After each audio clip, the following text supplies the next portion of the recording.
میرا نام محمد اسماعیل ہے، میں گاؤں بلوگرام کا رہائشی ہوں۔ 2009 کے فوجی آپریشن میں ہمارے گھر پر راکٹ لانچر فائر ہوا تھا، جس سے میں بری طرح زخمی ہو گیا۔ کرفیو تھی، گاڑی نہیں چل رہے تھے، تو اس کی وجہ سے زخم ناکارہ ہو گیا اور پیر کاٹا گیا۔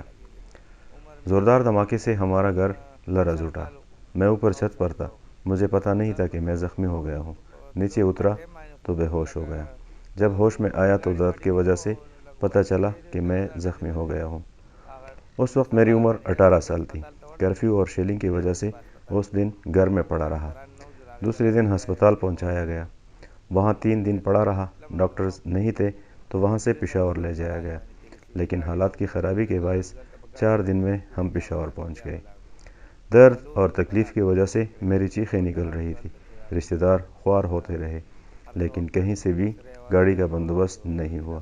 انتہائی مشکل سے ہم پشاور ہسپتال پہنچ گئے، وہاں ایکس ریز اور ٹیسٹ کروائے۔ مجھے پتہ نہیں تھا کہ میرا پیر کاٹا جائے گا۔ آپریشن کے بعد جب ہوش میں آیا تو پتہ چلا کہ میرا زخمی پیر کاٹا گیا ہے۔ جان کر انتہائی دکھ ہوا کہ میں پاؤں سے محروم ہو گیا ہوں۔ پریشانی نے گھیر لیا۔ ہسپتال سے واپس ہوئے تو بیساکھیوں کا سہارا لیا۔ 3 سال تک بیساکھیوں پر گزارا کرتا گیا۔ اسکریپ کا کاروبار 2012 کو شروع کیا۔ 30-40 ہزار روپے سے میں نے دکان شروع کیا۔ اسکریپ کے ساتھ گھریلو برتن بھی فروخت کے لیے رکھ دیے اور آہستہ آہستہ کاروبار بڑھتا گیا، جو اب 12 سے 15 لاکھ تک پہنچ چکا ہے۔ مصنوعی ٹانگ سے رکشہ بھی چلا لیتا ہوں، اس پر محنت مزدوری کرتا ہوں۔ اکثر دوستوں کے ساتھ جب کبھی آؤٹنگ پر نکلتے ہیں تو ان کی چال اور اپنی چال دیکھ کر محسوس ہوتا ہے کہ میں ایک پیر سے معذور ہوں، کیونکہ ان کی رفتار میں نہیں چل سکتا۔ شادی کی ہے، میرے 3 بچے ہیں اور الحمدللہ زندگی بہتر گزر رہی ہے۔ دکان کے علاوہ رکشے پر محنت مزدوری کرتا ہوں، آٹومیٹک کار بھی چلا لیتا ہوں۔ رکشہ چونکہ ایک پیر سے چلتا ہے تو اس کے چلانے سے مشکل نہیں ہوتی۔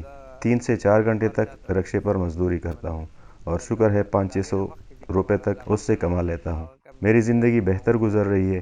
صبح دکان آتا ہوں، شام کو گھر جاتا ہوں، والدین کے ساتھ بیٹھتا ہوں، اپنے بچوں کو بھی وقت دیتا ہوں اور شکر ہے وقت اچھا گزر رہا ہے۔